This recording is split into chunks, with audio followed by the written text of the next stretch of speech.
योगेन चित्तस्य पथेन वाचाम् अहं शरीरस्य च वैद्यकेन योपाकरोत्तं प्रबलं मुनीनां पतञ्जलिं प्राञ्जलिरानतोऽस्मि। अत्र प्रगृह्यसंज्ञाविधायकसूत्रेषु एतद् वास्तविकरीत्या तृतीयं सूत्रम् अस्माभिः पठ्यमानं शे इति। किमेतत् इंग्लिश् मध्ये वयमपि एवं कदाचित् वदामः शः एवं जातं वा इति पृच्छामः। तत् शे नास्ति एतत्। एतद् भिन्नं शे अस्ति। कः अर्थः अस्य शे इत्यस्य कः अर्थः? शे इति अत्र प्रथमा विभक्तेः लोपः जातः अस्ति। शेः इत्यर्थः वस्तुस्थित्या। शे इति वर्तते, तत्र पुरतः प्रथमा एकवचनं यदस्ति तद् लुप्तमस्ति। लुप्तम् इत्युक्ते लुप्तनिर्दिष्टोऽयं शे इति। अनन्तरं किम् अनुवर्तते? ईदूदे द्विवचनं प्रगृह्यम् इति सूत्रात् प्रगृह्यम् इति अनुवर्तते। अस्माभिः एतद् मनसि स्थापनीयं, पाणिनिना यथा मम ज्ञानं तदनुरोधेन सर्वाणि संज्ञासूत्राणि प्रथमा विभक्त्यन्तेन लिख्यन्ते। यथा वृद्धिः आदैच्, आदैच् इत्यपि प्रथमा एकवचनं, वृद्धिः इत्यपि प्रथमा एकवचनं, अदेङ् गुणः, अदेङ् इत्यपि प्रथमा एकवचनं, गुणः इत्यपि प्रथमा एकवचनं। एवमेव प्रकृते ईदूदे द्विवचनं प्रथमा एकवचनं, प्रगृह्यं प्रथमा एकवचनं, तद्वदेव शे इति प्रथमा एकवचनं। एतदपि संज्ञासूत्रम्। किं करोति? प्रगृह्य संज्ञां करोति। तर्हि संज्ञाविधायकम् एतत् सूत्रम्। कदा शे इति यत्र दृश्यते तस्य शे इत्यस्य प्रगृह्य संज्ञा भवति इति वदति। शे इति यत्र वर्तते तत् प्रगृह्य संज्ञां प्राप्नोति। किं भो शे नाम किम् इति पुनः प्रश्नः। कुत्र अस्ति तत् शे?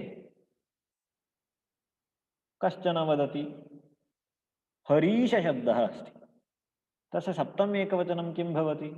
रामे इतिवत् हरीशे इति भवति। हरीशे इत्यत्र शे वर्तते। इदानीं हरीशे शे तत्र अस्ति शे, तद्वा? अथवा यथा मया उक्तं शः एवं जातं तद् शे वा? किं शे इति सन्देहः भवति। किं तत् शे इति अग्रे भाष्यकारः निरूपयति। किं तत् शे इति। उत्तरं तु एतत् सुपां सुलुक् पूर्वसवर्णा छेयाडाड्या या जालः इति किञ्चित् सूत्रं पूर्वमपि आगतम्। तत्र सुपां सुलुक् पूर्वसवर्ण तस्य अग्रे अस्ति शे, पूर्वसवर्णाच्छे इति श्रूयते पाठे। तस्य विभागं कुर्मश्चेत् पूर्णसवर्णात् शे इति विभागः। तर्हि तत्र अस्ति शे। सः अत्र शे इति विवक्षितः। तर्हि यः आदेशः तेन सूत्रेण क्रियमाणः सः आदेशः अत्र शे इति शब्देन ग्रहीतव्यः। कथं भोः, कथं ज्ञातुं शक्यते? कः अयं शे इत्यादि कथं ज्ञायते इति चेत् तत् ज्ञायते। कथं ज्ञायते इति भाष्यकारः वदति। उदाहरणमस्ति अस्मै इन्द्रा बृहस्पति इत्यस्ति। कौमुद्याम् अस्ति वा तथैव? अस्मै इन्द्रा बृहस्पति इति वा? शे इत्येवं प्रगृह्य स्यात्। तत्र काशिकायाः दत्तमस्ति, कौमुदी कुत्र गतः? अस्मै इन्द्रा बृहस्पति इति अस्ति। किमिदम् अस्मै इन्द्रा बृहस्पति इत्युक्ते तस्य रूपसिद्धिः उपरि लिखिता अस्ति स्पष्टं चित्ररूपेण। पश्यतु, अस्मत् शब्दस्य चतुर्थी बहुवचने अस्मभ्यम् इत्यस्मिन् अर्थे। अस्मभ्यम इत्यस्मिन् अर्थे अयं कश्चन विशेषः प्रयोगः वेदे न तु लोके वेदे तस्य रूपसिद्धिक्रमः अत्र दत्तः इति अस्मत् शब्दात् भ्यस् प्रत्ययः भ्यस् प्रत्ययस्य स्थाने सुपां सुलुक् पूर्वसवर्णाचेयाडाड्यायाजालः इत्यनेन शे इति आदेशः शे मध्ये शकारः लशक्वतद्धिते इत्यनेन इत्संज्ञकः तस्य लोपः इत्यनेन लोपः किम् अवशिष्यते ए इति अवशिष्यते तर्हि अस्मत् ए इति जातम् अस्मद् ए इत्यवस्थायाम् अत्र दकारस्य स्थाने त्यदादीनाम् अह इत्यनेन अ इति आदेशः भवति भवति वा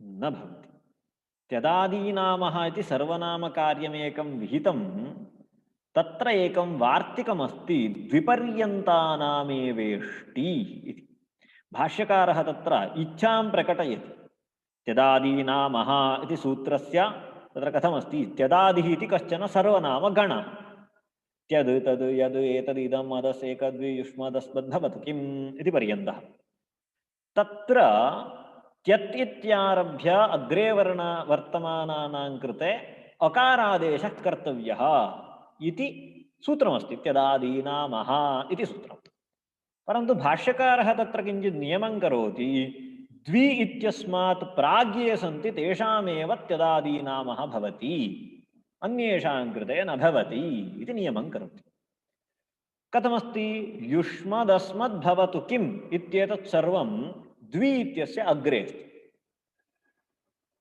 द्वि युष्मदस्मद् द्वि इत्यस्य अग्रे अस्ति परमस्ति युष्मदस्मद् इत्यादि अतः तत्र त्यदादीनामः न भवति अतः तत्र एकं पृथक्तया सूत्रं पाणिनिना लिखितं शेषे लोपः इति तर्हि शेषे लोपः इत्यनेन द इत्यस्य लोपः तर्हि तेन किम् अवशिष्टम् अस्म ए इति अवशिष्टं वृद्धिरेचि अस्मै इति रूपसिद्धिर्भवति अत्र अस्मै इति यः अस्ति सः प्रगृह्य संज्ञां प्राप्नोति अतः अस्मै इत्यस्य प्रगृह्य संज्ञायाम् इंद्र शब्दे परतः अस्मै इंद्र बृहस्पति इत्यवस्थायाम् अस्मै इंद्र इत्यत्र एचोजवायावः इत्यनेन अस्मायिन्द्र इति रूपं न भवति किमर्थं न भवति अस्मै इत्यस्य प्रगृह्य संज्ञा अस्ति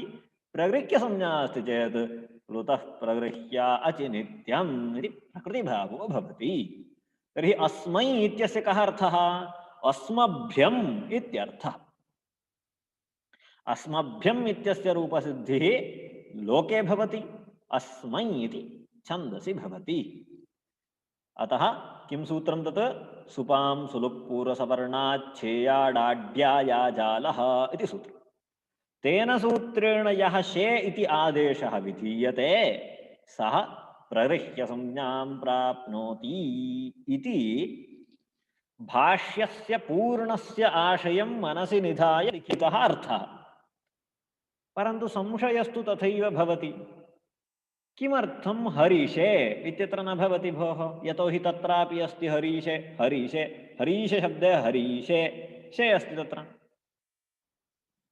कपीश शब्देपि कपीशे इत्यस्ति एवं यत्र यत्र शे शे इति लभ्यते तस्य सर्वस्यापि प्रगृह्य संज्ञा किमर्थं न क्रियते किमर्थं सुपां सुलुग् इत्यस्यैव ग्रहणं क्रियते इति संशयः भवति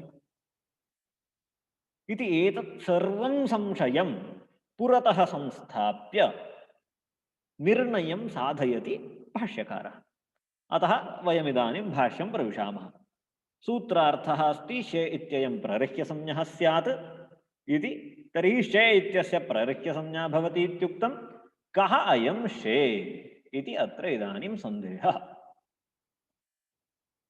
प्रगृह्य संज्ञा सूत्रम् अनुष्ठापत्तिनिवारणम् तर्हि शे इत्यस्य प्रगृह्य संज्ञा भवति इत्यर्थः यदि उच्यते तर्हि अन्यत् नापि प्राप्नोति तत्र दोषवारणार्थं यत्नः कर्तव्यः इति तदर्थं प्रथमतया अधिकरणम् आरभ्यते अत्र काश्चन परिभाषाश्च आगच्छन्ति। लक्षणप्रतिपदोक्तयोः प्रतिपदोक्तस्य ग्रहणम् अर्थवद्ग्रहणेनानर्थकस्य ग्रहणम् इति परिभाषाः अत्र महाभाष्ये आयान्ति।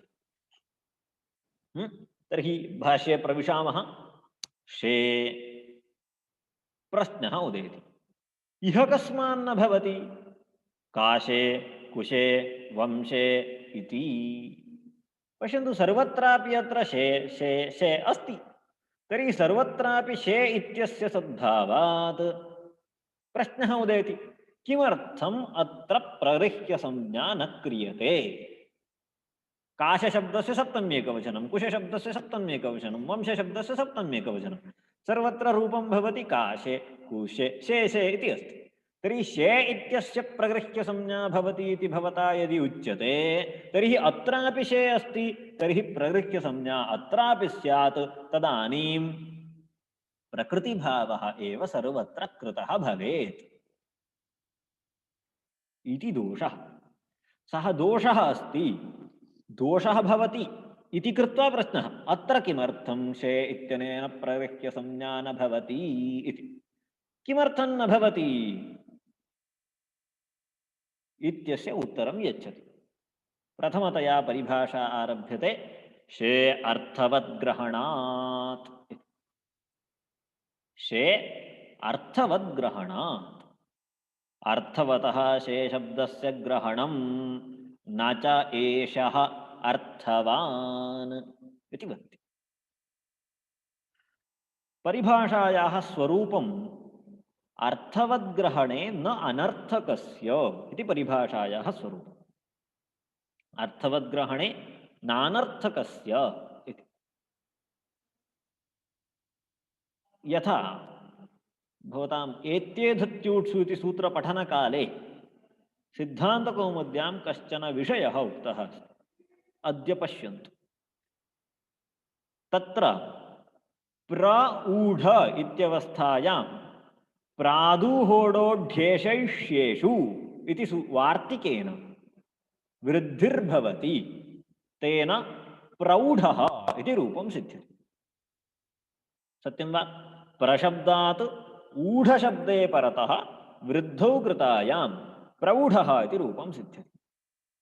परन्तु प्रादुहोडोढ्येषैष्येषु इति सूत्रेण प्रऊढवान् इत्यवस्थायाम्, ऊढः न ऊढवान्, तवतु प्रत्ययः, ऊढः इत्यत्र क्तप् प्रत्ययः, अत्र क्तवतु प्रत्ययः। तर्हि प्रऊढः इत्यवस्थायां प्रौढः इति वृद्धिर्भवति, प्रऊढवान् इत्यवस्थायां गुणः एव भवति प्रोढवान्, न तु प्रौढवान्, वृद्धिर्न भवति इत्युक्तम्। किमर्थं भोः? अर्थवतः ऊढशब्दस्य ग्रहणम् अनर्थक ऊढशब्दे तत्कार्यं न भवति इति दीक्षिताः वदन्ति। तर्हि ऊह धातोः ऊह क्त इत्यवस्थायां वह धातुः सः, तर्हि ऊढः इति क्तप्रत्ययान्तं रूपम्। अत्र ऊढ इत्यस्य अर्थवत्वमस्ति, तर्हि ऊढशब्दे परतः तत् वृद्धिकार्यं कर्तव्यम्। परन्तु यदा क्तवतु प्रत्ययः क्रियते तदानीम् ऊढवान् इत्येव अर्थवान्। तत्र ऊढवान् इत्यस्य एकदेशभूतः यः ऊढ, सः अर्थवान् नास्ति, तस्य अर्थो नास्ति। इदानीं मम नाम अस्ति कार्तिकः इति, तर्हि कार्तिक इति शब्दे पूर्णः कार्तिकशब्दः अर्थवान्। तत्र केवलं का इत्यस्य अर्थः अस्ति वा? अर्थः नास्ति। तद्वदत्रापि ऊढ इति शब्दं निमित्तीकृत्य कार्यं विधीयते। तत् ऊढवान् इत्यत्रापि ऊढ अस्ति खलु, तस्मात् कार्यं कुर्मः इति वक्तुं न शक्यते। किमर्थम्? ऊढ इत्यस्य अर्थवतः ग्रहणे अनर्थकस्य ऊढ इत्यस्य ग्रहणं न भवति इति परिभाषा वदति। कथमेषा परिभाषा सिद्धा? एकं सूत्रमस्ति, व्रश्च भ्रश्च सृज मृज यज राज भ्राज छशां शः इति। किमपि नास्ति, सुलभसूत्रम्। एतेषां कृते षकारादेशः भवति। तावदेव। व्रश्चादीनां कृते षकारादेशो भवति। तत्र पश्यन्तु, व्रश्च भ्रश्च सृज मृज यज राज, राज इत्यस्य अग्रे किमस्ति? भ्राज इत्यस्ति। सत्यं वा? राज इत्यस्य अग्रिमपदमस्ति भ्राज। तर्हि राजशब्दस्यापि षकारादेशो भवति, भ्राजशब्दस्यापि षकारादेशो भवति इति सूत्रं वदति। तर्हि व्रश्च भ्रश्च इति सूत्रे कथं कृतमस्ति? राजशब्दस्यापि षकारः भवति। अत्र पश्यन्तु, स्पष्टं ज्ञायते। राजशब्दस्यापि षकारादेशो भवति, भ्राजशब्दस्यापि षकारादेशो भवति इति वदति सूत्रम्। पश्यन्तु, राजशब्दः भ्राजशब्दे नास्ति वा? भ्राजशब्दे भकारं निष्कासयामश्चेत् किम् अवशिष्यते? राज इत्येव अवशिष्यते। तर्हि भ्राजशब्देपि राजशब्दः अस्ति, यथा ऊढशब्दः ऊढवान् इत्यत्रापि अस्ति। ऊढवान् इत्यत्र यथा ऊढशब्दः अस्ति, तत्समानरीत्या भ्राजशब्देपि राजशब्दः अस्ति। तर्हि राजशब्दस्य षकारः भवति इति वदामश्चेत् तत् कार्यं भ्राजशब्देपि भवितुमर्हति, तत्रापि राजः अस्ति इति कृत्वा। तर्हि एवं च व्रश्च भ्रश्च सृजमृज यजराजच्छशांशः इत्येव अलं, भ्राज इति नापेक्षितम्। अथापि सूत्रकारः भ्राज इति योजयति। सः किं ज्ञापयति? अर्थवद्ग्रहणे अनर्थकस्य ग्रहणं न भवति इति ज्ञापयति। अतः राज इत्यत्र राजशब्दः अर्थवान्, भ्राजशब्दे भ्राजशब्दः एव अर्थवान्, न तु राजशब्दः। अतः राजशब्दस्य कार्यं भ्राजशब्दे न प्राप्नोति, तद्भवेत्। अतः पुनः सूत्रे भ्राज इत्युच्यते। प्रकृते सूत्रे किं कृतं? शे इत्युक्तं। शे इति अर्थवतः ग्रहणम्। अर्थवान् यः शे शब्दः तस्य ग्रहणं। भवतां काशे, कुशे, वंशे इत्यत्र काशे इत्यस्य अर्थः अस्ति, न तु शे इत्यस्य अर्थः। कुशे इत्यस्य अर्थः अस्ति, केवलं शे इत्यस्य अर्थः नास्ति। ज्ञातम्? एवञ्च अर्थवतः शे शब्दस्य ग्रहणात् काशे कुशे वंशे इत्यादौ दोषः न भवति इति। अस्तु, तर्हि प्रथमः प्रश्नः पृष्टः, इह कस्मान्न प्राप्नोति न भवति इति पृष्टे अर्थवतः शे शब्दस्य ग्रहणात् न च एषः अर्थवान्। काशे इत्यत्र शे, कुशे इत्यत्र शे, अथवा यत्र यत्र तत्र शे दृष्टः सः शे अर्थवान् नास्ति इत्युक्तम्। पुनः प्रश्नं पृच्छति। कं प्रश्नम्? एवमपि दोषो भवति। कुत्र दोषः? हरिषे बभ्रुषे इत्यत्र प्राप्नोति। कुत्र? हरिषे बभ्रुषे इत्यत्र प्राप्नोति। कथं भोः प्राप्नोति? कथं प्राप्नोति इत्युक्ते अत्र काश्चित् प्रक्रियाविशेषः अस्ति। अत्र प्रक्रियाविशेषः अस्ति। अत्र अष्टमे छायायां हरिशब्दात् कथं भवति रूपसिद्धिप्रक्रिया अस्माभिः किञ्चिदिव द्रष्टव्या। पूर्वं काशे इति उक्तं। काशे इत्यत्र अर्थवद्ग्रहणेन अनर्थकस्य इत्यनेन वारणं कृतं। हरिषे इत्यत्र अर्थवद्ग्रहणेन अनर्थकस्य इत्यनेन वारणं कर्तुं न शक्यते इति प्रश्नः पृच्छ्यमानः अस्ति। कथं न शक्यते इत्युक्ते काशे इत्यत्र काश शब्दस्य सप्तम्येकवचनम् इ इति प्रत्ययः, तस्य गुणः भवति काशे इति रूपम्। हरिषे इत्यत्र कथम् इति चेत् हरिशब्दात् लोमादि पामादि पिच्छादिभ्यः शनेलचः इति सूत्रेण हरिशब्दात् श इति प्रत्ययः। तदेव लिखितं पश्यन्तु। हरिषे इत्यादौ दृश्यते खलु हरिशब्दात् लोमादित्वात् छः इति। तर्हि प्रातिपदिकं किं? हरि इति प्रातिपदिकं। तस्य अग्रे प्रत्ययः कः? श इति प्रत्ययः। तर्हि श इति प्रत्ययः इति कृत्वा तस्यापि अर्थः अस्ति। प्रकृतेरपि अर्थः अस्ति, प्रत्ययस्यापि अर्थः अस्ति। अत्र प्रत्ययः कः? श इति प्रत्ययः। तर्हि श इति प्रत्ययस्य अर्थः अस्ति। भोः श इति प्रत्ययः अपेक्षा कस्य अस्ति? शे इत्यस्य अस्ति। अत्र कुत्र अस्ति शे? हरिशब्दात् शप् प्रत्यये हरिष इति जातम्।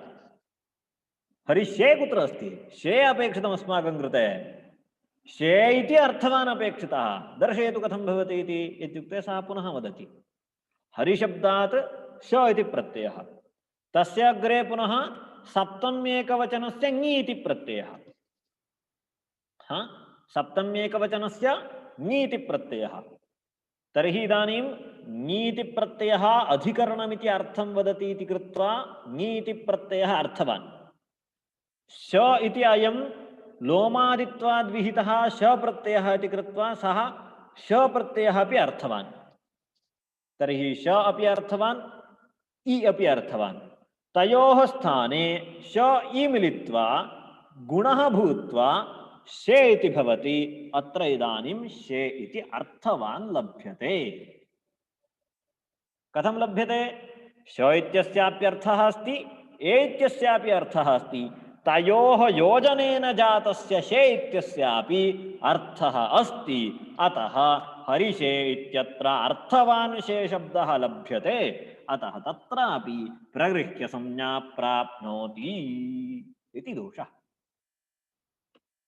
इति दोषः प्राप्नोति। कथं प्राप्नोति भोः इति चेत् सः एकं विशेषणं तत्र दर्शयति। भाष्ये नास्ति। यथा वयं पश्यामश्चेत् एकं खाद्यं मधुरम्, अर्थात् गुडः एकत्र, शर्करा च एकत्र, उभयोः माधुर्यं स्वभावः। एतयोः योजनं कृत्वा एकः पाकः निर्मितश्चेत् सः पाकः कीदृशः भवति? मधुरः एव भवति। कटुर्भवति वा? न। तर्हि मधुरगुडेन मधुरया शर्करया च संयोजनेन निष्कृतः पाकः मधुरः भवति। सत्यं। पूर्वमेवं नासीत्। पूर्वम् उदाहरणं कथमस्ति? काशे इति अस्ति। तत्र काशे इत्यत्र श इत्यस्य अर्थः नासीत्, ए इत्यस्य अर्थः अस्ति, श इत्यस्य अर्थः नास्ति। अर्थवान् अर्थरहितः उभौ मिलित्वा अर्थः तत्र भवत्येव इति वक्तुं न शक्नुमः। यथा मरीचिकायाः मिश्रणमेकं गुडं किञ्चित् योजयामश्चेत् सर्वात्मना मधुरमेव भवति इति किमपि निर्णायकं नास्ति। कटुरपि भवितुमर्हति, परन्तु मधुरमेव द्वयं योजितं चेत् अवश्यं मधुरमेव भविष्यति।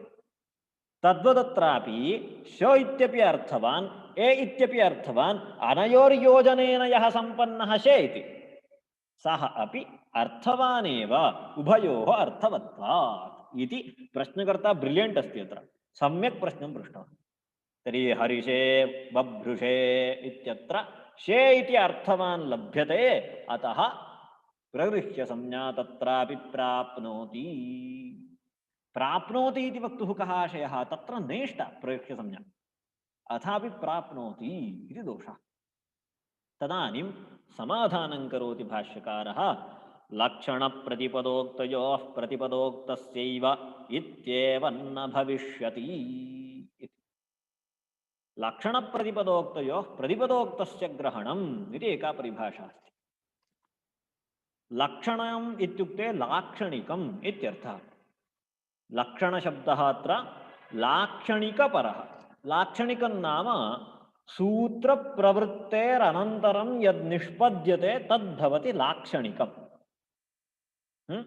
सूत्रं तत्र प्रवर्त्य यद्रूपं साधयति तद्भवति लाक्षणिकम्। यत्तु स्वतः एव अस्ति तत् प्रतिपदोक्तम्। तर्हि अत्र प्रकृते हरिषे बभ्रुषे इत्यत्र श इति एकः प्रत्ययः सः सूत्रेण विहितः, ङे इति एकः प्रत्ययः सः अपि सूत्रेण विहितः, तयोर्मध्ये पुनः आद्गुणः इत्यनेन गुणः सः अपि सूत्रेण विहितः, एवं कृत्वा रूपं जातं शे इति। तर्हि अयं हरिषे बभ्रुषे इत्यत्र वर्तमानः शे लक्षणेन निष्पन्नः।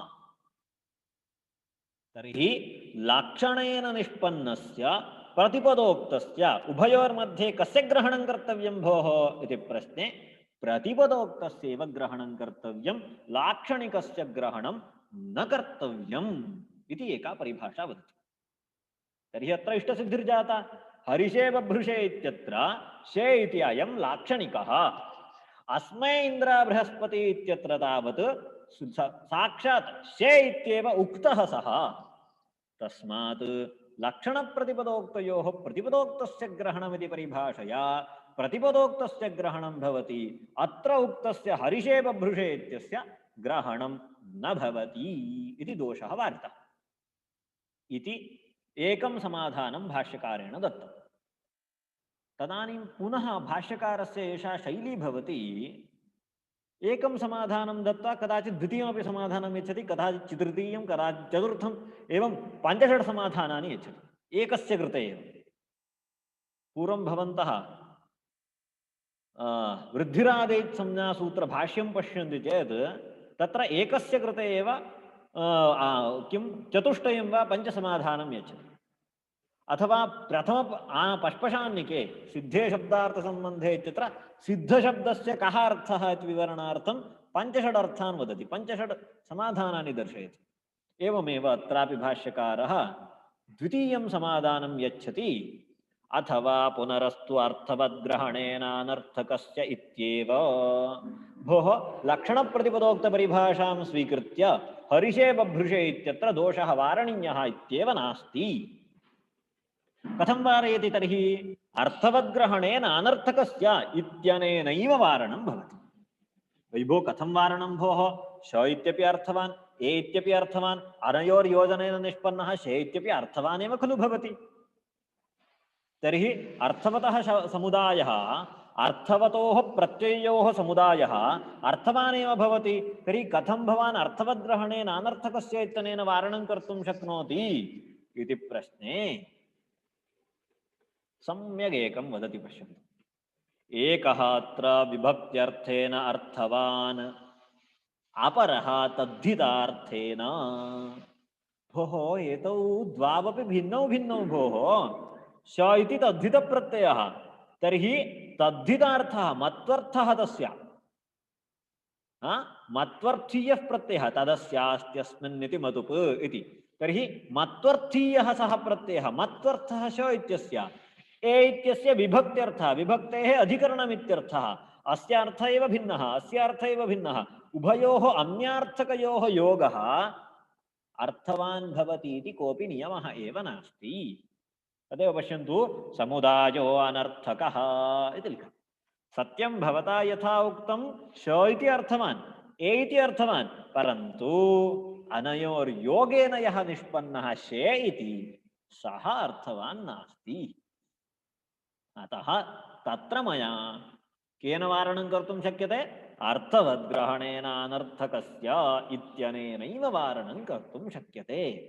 तदर्थं नूतनतया लक्षणप्रतिपदोक्तपरिभाषायाः स्वीकारः कर्तव्यः एव नास्ति, तथैव वारणं सिद्ध्यति इति। शे इत्यस्य अर्थवतः ग्रहणात् अनर्थके प्रगृह्यसंज्ञा न भवति।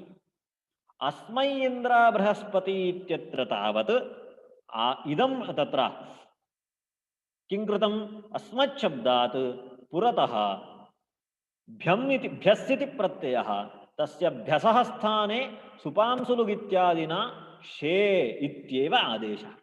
तर्हि भ्यम् इत्यस्य यः अर्थः सः एव अर्थः स्थानिमद्भावेन शे इत्यस्यापि। तर्हि शे इत्यपि अर्थवान्, तर्हि अर्थवतः शे शब्दस्य प्रगृह्यसंज्ञा भवति, अनर्थकस्य तु न भवति इति कृत्वा दोषो नास्ति इति वारणम् अत्र भाष्यकारैः कृतम्।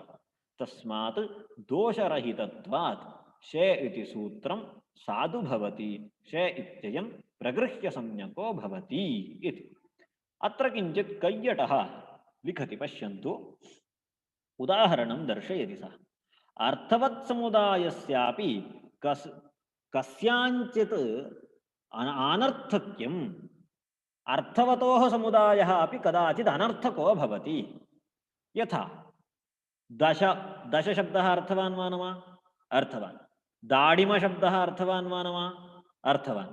तर्हि अनन्तरं षट् अर्थवान् वा न वा? अर्थवान्। अपूप शब्दस्य अर्थः अस्ति वा न वा? अस्ति। परन्तु दश दाडिमानि षडपूपाः कुण्डमजाजिनं पललपिण्डः इति वदामि, किमपि ज्ञायते वा? किमपि न ज्ञायते। तर्हि अर्थवतां समुदायः सर्वदा अर्थवान् एव भवति इति कोऽपि नियमः नास्ति। अत्र प्रत्येकं शब्दाः अर्थवन्तः, परन्तु यदि एकत्र योजयामि तर्हि कः अपि अर्थः नास्ति अस्य। दश दाडिमानि षडपूपाः कुण्डमजाजिनं पललपिण्डः इति।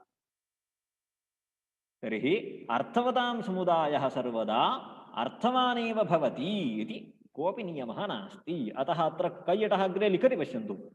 इहापि हरिशब्द वाच्यार्थ अंतर्गत संख्याधिकरणक शक्तिप्रदानाय प्रवृत्ता सप्तमी न शप्रत्यय मात्र प्रतिपादनार्थेति अन्वेति इति शेषब्दस्य अनर्थक्यम्। तस्मात् शेषब्दः अयमत्र अनर्थकः अर्थवद्ग्रहणेन अनर्थकस्येत्यनेन अत्र सिद्ध्यति इष्टम् इति एतावता शे इति सूत्रं समाप्तम्।